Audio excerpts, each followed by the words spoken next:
شاید یہ قید سے گھبرا کر رضامندی ظاہر کر دے۔ یہ سن کر زلیخا نے عزیز مصر سے کہا کہ میں اس غلام کی وجہ سے بہت بدنام ہو گئی ہوں، اب میں اسے باہر نہیں دیکھنا چاہتی۔ اگر تمہیں مجھ سے ذرا سی بھی محبت ہے تو میری بات مان لو اور اسے جلد سے جلد قید خانے بھجوا دو۔ ادھر زلیخا اپنے نجس ارادوں کی تکمیل چاہتی تھی اور ادھر حضرت یوسف علیہ السلام بارگاہ خداوندی میں بار بار دعا کر رہے تھے کہ اے پالنے والے، جس بات کی یہ عورتیں مجھ سے خواہش رکھتی ہیں اس کی بنسبت قید خانہ مجھے زیادہ پسند ہے۔ الغرض عزیز مصر پر زلیخا نے کچھ اس درجہ دباؤ ڈالا کہ وہ حضرت یوسف کو قید خانے پر دوبارہ بھیجنے پر تیار ہو گیا، چنانچہ وہ ایک دفعہ پھر قید کر دیے گئے۔ حضرت یوسف نے قید خانے میں بھی عبادت خداوندی جاری رکھی، اور کیونکہ اللہ تعالیٰ نے آپ کو درجہ نبوت پر فائز کر رکھا تھا اور خوابوں کی تعبیر کا ایک خصوصی علم بھی دے رکھا تھا، لہٰذا وہ قید خانے میں اس سے بھی کام لیتے رہے، لوگوں کی خدمتیں کرتے رہے، تبلیغ کا فریضہ بھی ادا کرتے رہے اور خوابوں کی تعبیر بھی بتایا کرتے تھے۔ اسی دوران دو شخص مزید قید میں آئے۔ یہ دونوں سازش کے شعبے میں قید کیے گئے تھے۔ ایک بادشاہ کا دروغہ تھا جس کا نام مجیلا تھا، اور دوسرا شراب خانے کا دروغہ تھا جس کا نام یونان تھا۔ ان دونوں میں سے ایک پر یہ الزام تھا کہ اس نے شاہ روم سے رقم لے کر شاہ مصر ریان بن ولید کو زہر دینے کا بیڑا اٹھایا ہے، لیکن یہ نہ معلوم ہو سکا تھا کہ ان میں سے کون سازش کا شکار ہوا، اس لیے دونوں کو قید کر دیا گیا تھا۔ یہ لوگ قید خانے میں دن گزار رہے تھے کہ ناگاہ چند دن کے بعد دونوں نے خواب دیکھا۔ ایک نے دیکھا کہ میں شراب بنانے کے واسطے انگور نچوڑ رہا ہوں، اور دوسرے نے دیکھا کہ میں اپنے سر پر روٹیاں اٹھائے ہوئے ہوں اور چڑیاں ان میں سے کھا رہی ہیں۔ یہ خواب دیکھ کر حضرت یوسف علیہ السلام سے انہوں نے بیان کیا اور درخواست کی کہ آپ اس کی تعبیر دیں۔ حضرت یوسف علیہ السلام نے فرمایا، تم میں سے ایک جس نے انگور دیکھا ہے وہ 3 روز کے بعد رہا ہو کر اپنے مالک کو بدستور شراب پلانے کا کام کرے گا، اور دوسرا جس نے روٹیاں سر پر دیکھی ہیں وہ آج سے 3 دن کے بعد سولی پر لٹکا دیا جائے گا اور چڑیاں اس کے سر سے نوچ نوچ کر اس کا دماغ کھائیں گی۔ چنانچہ 3 روز کے بعد بادشاہ کے پیادے آئے اور اسے قید سے لے گئے جو ساقی تھا، پھر اسے اپنے پہلے کام پر اس کی دیانت کی وجہ سے لگا دیا گیا، اور پھر 3 دن کے بعد دوبارہ پیادے آئے اور دروغہ مطبخ کو لے جا کر اس کی بددیانتی کی وجہ سے دار پر چڑھا دیا۔ قرآن مجید میں ہے کہ ان دونوں میں سے جس کی نسبت یوسف نے سمجھا تھا کہ وہ رہا ہو جائے گا، اس سے آپ نے فرمایا تھا کہ اپنے مالک کے پاس جا کر میرا بھی تذکرہ کرنا کہ میں بے جرم قید ہوں۔ دروغہ آزاد تو ہو گیا، لیکن حضرت یوسف علیہ السلام نے جو بات اس سے کہی تھی وہ بات شیطان نے اس کے دماغ سے بھلا دی، اور اس طرح حضرت یوسف کئی برس قید میں رہے۔ روایات میں ہے کہ اس واقعے کے بعد حضرت یوسف 7 سال مزید قید میں رہے، اور ایک روایت کے مطابق 5 سال خواب سے پہلے اور 7 سال خواب کے بعد جیل میں رہے۔ حضرت یوسف علیہ السلام قید خانے میں لمحات حیات گزار رہے تھے کہ ایک دن حضرت جبرائیل علیہ السلام نازل ہوئے اور آپ کو قید سے چھوٹنے کی بشارت دی اور کہا کہ آپ 3 دن کے بعد رہا ہو جائیں گے اور ملک مصر کے مالک بن جائیں گے۔ اس کے بعد آپ کو کچھ دعائیں بھی تعلیم کی جن کی برکت سے آپ کی مشکل آسان ہوئی۔ ادھر مصر کا فرعون جس کا نام ریان بن ولید تھا وہ بھی ایک خواب دیکھ بیٹھا، اور سونے سے جب بیدار ہوا تو بے انتہا گھبرایا، اور اسی گھبراہٹ کی حالت میں اپنے لوگوں کو جمع کر کے اس نے کہا کہ میں نے ایک عجیب و غریب خواب دیکھا ہے اور میں سخت پریشان ہوں۔ انہوں نے کہا، اے بادشاہ اس خواب کو بیان تو کریں۔ بادشاہ نے کہا کہ تمام ساحروں، کاہنوں اور معبروں کو جمع کیا جائے۔ چنانچہ سب جمع کر دیے گئے۔ جب سب جمع ہو گئے اور دربار سج گیا تو بادشاہ نے کہا، سنو، میں نے خواب میں دیکھا ہے کہ 7 موٹی تازہ گائیں ہیں، ان کو 7 دبلی پتلی گائیں کھائے جا رہی ہیں اور ان کے پیٹ کا حجم نہیں بڑھتا، اور 7 تازی سبز بالیاں دیکھی، اور پھر 7 سوکھی بالیاں ایسی دیکھی کہ وہ بالکل ہی خشک ہیں، اور پھر وہ خشک بالیاں تازہ بالیوں پر جا پڑیں اور انہیں چمٹ گئیں اور انہیں بھی بالکل خشک کر ڈالا۔ اے میرے دربار کے علماء اور سرداروں، اگر تم لوگوں کو خواب کی تعبیر دینی آتی ہے تو میرے اس عجیب و غریب خواب کی جلد تعبیر دو تاکہ مجھے اطمینان ہو، میں سخت پریشان ہوں۔ یہ سن کر حاضرین دربار نے متفقہ طور پر کہا، اے بادشاہ گھبرائیں مت، یہ ایک شیطانی خواب ہے اور ناقابل تعبیر ہے، ہم اس کی کوئی تعبیر نہیں دے سکتے۔ یہ سن کر حضرت یوسف علیہ السلام کا وہ رفیق جو قید میں ساتھ تھا اور رہا ہوا تھا، اس کو حضرت یوسف یاد آ گئے، اور اس کو یہ بات بھی یاد آ گئی کہ حضرت یوسف نے کہا تھا کہ اپنے مالک سے میرا ذکر کرنا کہ ایک شخص قید میں بے گناہ پڑا ہے۔ چنانچہ وہ بول اٹھا کہ اے بادشاہ، مجھے قید خانے تک جانے دیں تو میں اس کی صحیح تعبیر بتا دوں گا۔ بادشاہ نے اجازت دے دی اور وہ دوڑا ہوا قید خانے پہنچا اور حضرت یوسف کی خدمت میں حاضر ہو کر کہا، اے یوسف، اے بڑے سچے یوسف، ذرا ہمیں یہ تو بتائیے کہ 7 موٹی تازی گایوں کو 7 دبلی پتلی گائیں کھائی جاتی ہیں اور 7 بالیاں ہیں بالکل ہری کچوا، اور پھر 7 سوکھی مرجھائی ہوئی ہیں۔ مجھے تعبیر بتائیں تاکہ میں لوگوں کے پاس پلٹ جاؤں اور ان کو بیان کروں تاکہ ان کو بھی تمہاری قدر معلوم ہو جائے۔ حضرت یوسف علیہ السلام نے کہا کہ اس کی تعبیر یہ ہے کہ تم لوگ 7 سال متواتر کاشتکاری کرتے رہو گے تو جو فصل تم کاٹو تو اس کے دانوں کو بالیوں ہی میں لگی رہنے دینا، مگر تھوڑا بہت جو تم خود کھاؤ اس کے بعد بڑے سخت خشک سالی کے 7 برس آئیں گے۔ جو کچھ تم لوگوں نے ان 7 سال کے لیے بچا کر پہلے سے جمع کر رکھا ہوگا سب کھا جائیں گے، اور قلیل جو تم بیچ کے واسطے بچا کے رکھو گے، بس پھر اس کے بعد 1 سال ایسا آئے گا جس میں لوگوں کے لیے خوب بارش برسے گی اور انگور بھی خوب پھلے گا، اور لوگ اس سال انہیں شراب کے لیے نچوڑیں گے۔ یہ سن کر ساقی، جس کا نام یونان اور بروایت طبری نیولش تھا، دوڑتا ہوا بادشاہ کی خدمت میں حاضر ہوا اور خواب کی ساری تعبیر جو حضرت یوسف علیہ السلام نے بیان کی تھی دہرا دی۔ اس نے جو ہی خواب کی تعبیر سنی ہکا بکا ہو گیا اور چونک کر کہنے لگا کہ ایسا لائق بھی کوئی شخص قید میں ہے؟ اس نے کہا، اے بادشاہ، میری سرگزشت سن۔ جب تو نے مجھے شبہ میں قید کر دیا تھا تو میں نے ایک خواب دیکھا تھا اور میرے ساتھی نے بھی۔ اسی یوسف نے تعبیر دی تھی اور جو کچھ اس نے تعبیر میں کہا تھا بالکل ویسا ہی ہوا۔ اے بادشاہ، وہ حسین ترین انسان ساری رات اور سارا دن عبادت اور خدمت اسیران میں گزارتا ہے، بڑا شریف اور بے انتہا لائق ہے۔ میں یقین دلاتا ہوں کہ اگر تو اسے دیکھ لے تو گرویدہ ہو جائے گا۔ بادشاہ نے پوچھا کہ ایسا شخص کس جرم میں گرفتار کیا گیا ہے؟ اس نے کہا کہ بے جرم و خطا عزیز مصر نے اپنی بیوی زلیخا کے کہنے پر اسے پابند سلاسل کر دیا ہے۔ یہ سن کر ریان بن ولید نے عزیز مصر کو بلایا اور اسے پوچھا کہ یوسف نامی قیدی کس جرم میں قید کیا گیا ہے؟ عزیز مصر نے کہا کہ اے بادشاہ، تجھے تو سارا واقعہ معلوم ہے، البتہ یہ کہو وہ قید کیوں کیا گیا ہے؟ تو اس کی وجہ یہ ہے کہ زلیخا کی بدنامی کو چھپانے کے لیے چند دنوں کے لیے اسے قید کر دیا گیا تھا، لیکن نہ جانے کیوں قید سے رہائی میں تاخیر ہو گئی ہے اور وہ عرصے سے قید خانے میں پڑا ہے۔ یہ سنتے ہی بادشاہ نے حکم دیا کہ یوسف کو پورے احترام اور عزت سے قید سے لایا جائے اور میرے سامنے پیش کیا جائے۔ چنانچہ حکومت کا ایک ہرکارہ حضرت یوسف علیہ السلام کی خدمت میں پہنچا اور وہاں کے سارے واقعات بیان کر کے کہنے لگا کہ چلیے، آپ کو بادشاہ نے بلایا ہے۔ حضرت یوسف علیہ السلام نے فرمایا کہ میں اس وقت تک قید خانے کی 4 دیواری سے باہر نہ جاؤں گا جب تک بادشاہ ان عورتوں کو جنہوں نے میرا سامنا ہوتے ہی اپنا اپنا ہاتھ کاٹ لیا تھا بلا کر یہ نہ پوچھے کہ مجھے ان کی خواہش تھی یا انہیں میری خواہش تھی، اور زلیخا سے بھی دریافت کیا جائے کہ میں خطاوار تھا یا وہ خود میرے بارے میں گناہ کا ارادہ رکھتی تھی۔ اس ہرکارے نے جا کر بادشاہ سے سارا واقعہ دہرا دیا۔ بادشاہ نے فوراً حکم دیا کہ وہ ساری عورتیں جو دعوت زلیخا میں شریک تھیں اور خود زلیخا حاضر دربار ہوں۔ جب سب عورتیں جمع ہو گئیں تو بادشاہ نے سوال کیا کہ یوسف کے بارے میں تم مجھے بتاؤ کہ تم ان پر فریفتہ تھیں اور تمہیں ان کی خواہش تھی یا وہ تمہارا طالب تھا؟ سب نے کہا کہ اے بادشاہ، وہ شخص بالکل بے گناہ تھا، جو بھی حرکت ہوئی وہ ہماری طرف سے تھی۔ پھر بادشاہ نے زلیخا کی طرف رخ کیا اور پوچھا کہ تم کیا کہتی ہو؟ زلیخا نے کہا کہ اب جب کہ بات بالکل واضح ہو چکی ہے، میں صاف صاف کہہ دیتی ہوں کہ میں نے خود اس سے اپنا مطلب حاصل کرنے کی تمنا کی تھی۔ وہ بالکل بے گناہ ہے اور یقیناً وہ بالکل سچا تھا اور ہے۔ اس ہرکارے نے دوبارہ آ کر حضرت یوسف علیہ السلام سے سارا واقعہ بیان کیا۔ حضرت یوسف علیہ السلام نے فرمایا کہ میں نے یہ ترکیب اس لیے کی اور یہ صورت اس لیے اختیار کی تاکہ تمہارے بادشاہ کو بھی معلوم ہو جائے کہ میں نے عزیز مصر کی غیر موجودگی میں اس کی امانت میں خیانت نہیں کی، اور مجھ پر جو الزام لگایا گیا ہے وہ سراسر غلط تھا۔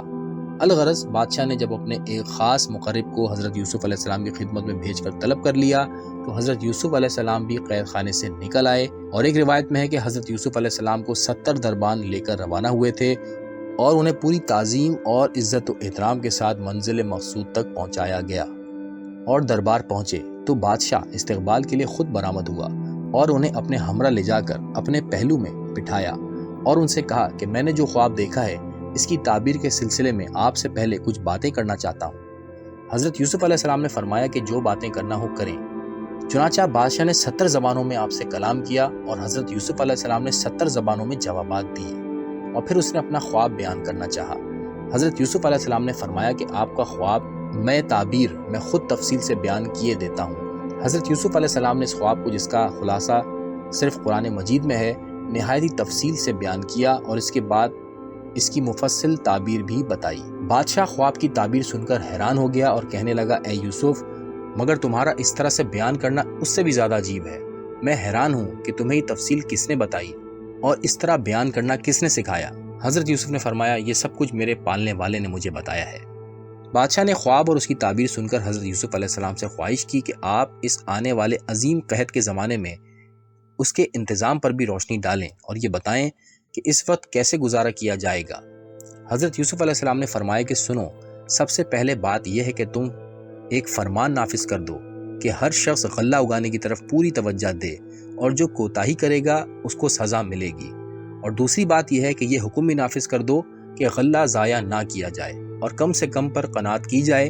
اور تیسری بات یہ ہے کہ جو کچھ اس 7 سال میں اگے اسے بالیوں سمیت یعنی بیجوں سمیت جمع کیا جائے اور اس کے دانے خوشے سے علیحدہ نہ کیے جائیں تاکہ کیڑے مکوڑوں کے نقصان سے محفوظ رہے۔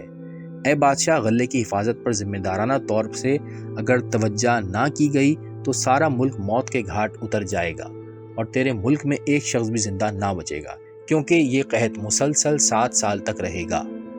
بادشاہ آپ کی باتیں سن کر بولا کہ اتنا مستحکم انتظام کیسے کیا جا سکتا ہے، اور کون ایسا عاقل اور زیرک دانا ہوشمند ہماری مملکت میں ہے جو ذمہ داری سنبھال سکے؟ میں تو تمہارے بیان کے مطابق ملک کے مستقبل سے سخت حیران اور پریشان ہوں۔ حضرت یوسف علیہ السلام نے فرمایا، محصولات و ارتفاعات کا 7 سالہ انتظام میں کر سکتا ہوں، یہ کام میرے سپرد کر دے۔ بادشاہ نے اس بات کو منظور کر لیا۔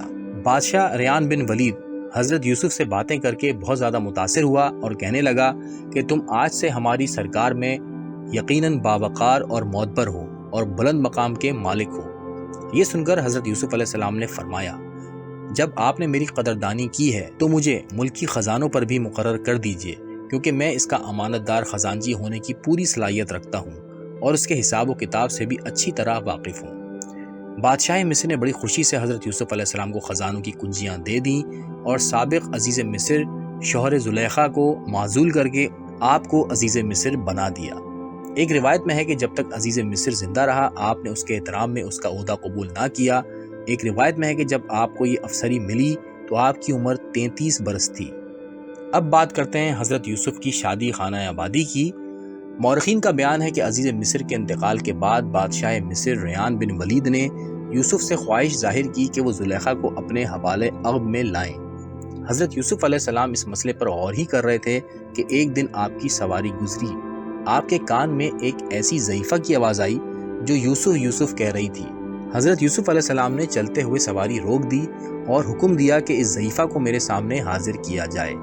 جب وہ سامنے آئی تو ایسی حالت میں تھی کہ حضرت یوسف اسے پہچان نہ پائے۔ پوچھا، تو کون ہے؟ کہا، میں وہی غمزدہ اور ستم رسیدہ ہوں جو کبھی عزیز مصر کی بیوی کہلاتی تھی۔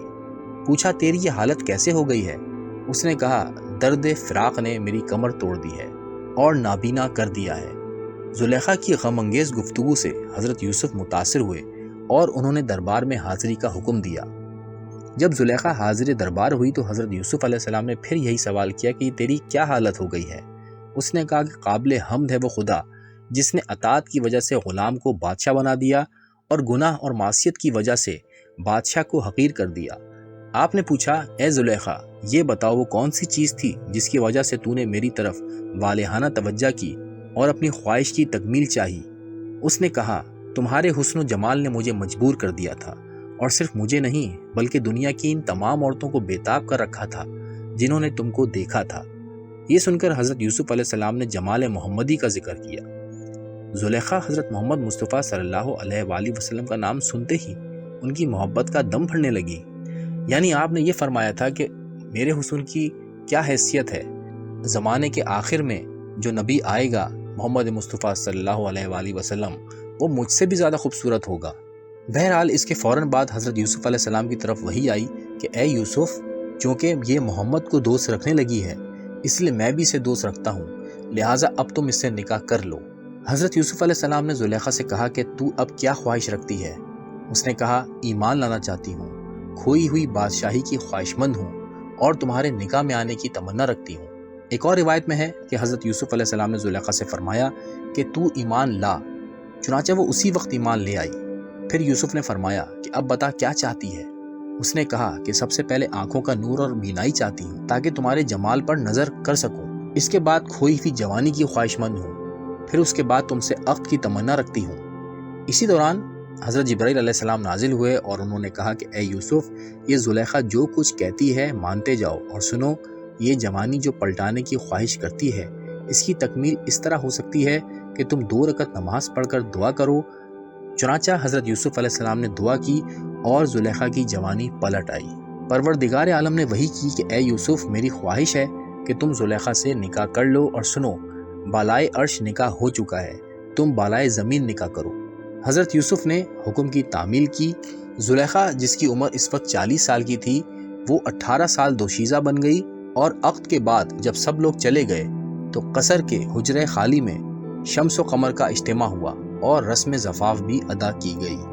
تاریخ طبری میں ہے کہ حضرت یوسف علیہ السلام نے جب جناب زلیخا کے ساتھ ہم بستری کی تو ان کو بالکل باکرہ پایا۔ بہرحال حضرت یوسف کی جناب زلیخا کے ساتھ شادی ہو گئی اور یہ دونوں ایک روح اور 2 قالب کی حیثیت سے تا آخر حیات زندگی گزارتے رہے۔ ایک روایت میں ہے کہ خداوند عالم نے انہیں 3 اولادیں عطا کی، 2 لڑکے 1 لڑکی۔ لڑکوں کے نام افراہیم اور میشا تھے اور لڑکی کا نام رحمت تھا۔ تاریخ یعقوبی میں افراہیم اور منشی مرقوم ہیں، اور ایک اور روایت میں لڑکی کا نام رحیمہ تحریر کیا گیا ہے، اور یہ وہی بیوی ہیں جو آگے چل کر حضرت ایوب علیہ السلام کی زوجہ قرار پائیں۔ اور ایک روایت میں ہے کہ آپ کے فرزندوں کا نام افراہیم اور مشاہیم تھا۔ الغرض حضرت یوسف علیہ السلام بحیثیت عزیز مصر زندگی گزارنے لگے اور معجزانہ طور پر سلطنت کا نظام سنبھال کر بادشاہ مصر ریان بن ولید کے دل کی گہرائیوں میں اپنی جگہ بنا چکے کہ آپ کی عمر 40 سال ہو گئی۔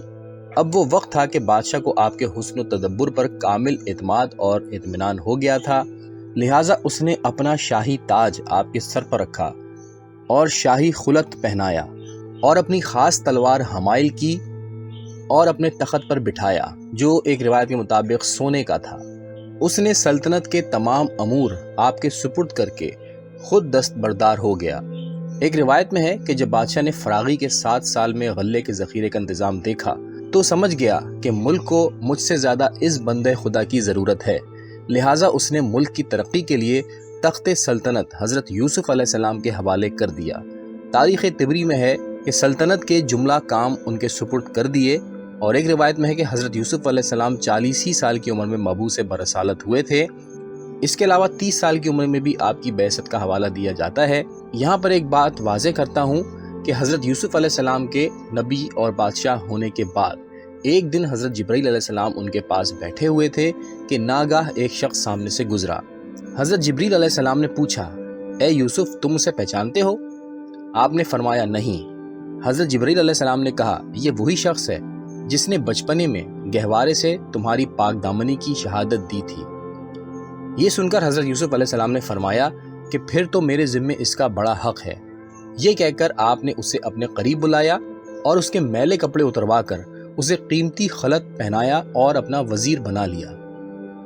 دوستو، یہاں پر آج کی ویڈیو کا اختتام کرتے ہیں۔ اس سے آگے کے حالات و واقعات اگلی ویڈیو میں آپ سے بیان کروں گا۔ ویڈیو اچھی لگ رہی ہو تو لائک ضرور کیجیے گا، چینل کو سبسکرائب ضرور کیجیے گا۔ ملتے ہیں اگلی ویڈیو میں، اپنا بہت خیال رکھیے گا۔ اللہ حافظ۔